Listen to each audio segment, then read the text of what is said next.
நிலை குலைந்து வாழும் மனிதர் கரத்தை பிடித்து தூக்குவீர். தொய்ந்து போன யாவருக்கும் இறங்கி அவரை உயர்த்துவீர். நிலை குலைந்து வாழும் மனிதர் கரத்தை பிடித்து தூக்குவீர்.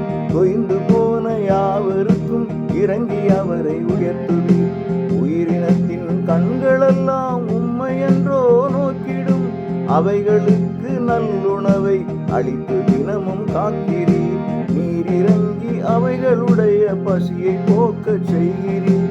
நீதி மிகுந்த பேரன்புடன் உமது செயல்கள் உள்ளன.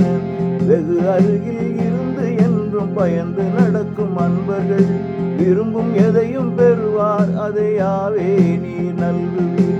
வெகு அருகில் இருந்து என்றும் பயந்து நடக்கும் அன்பர்கள் விரும்பும் எதையும் பெறுவார். அதை யாவே நீர் நல்குவீர். கடவுளே, அரசரே, நான் என்றும் உங்கள் புகழை பாடுவேன்.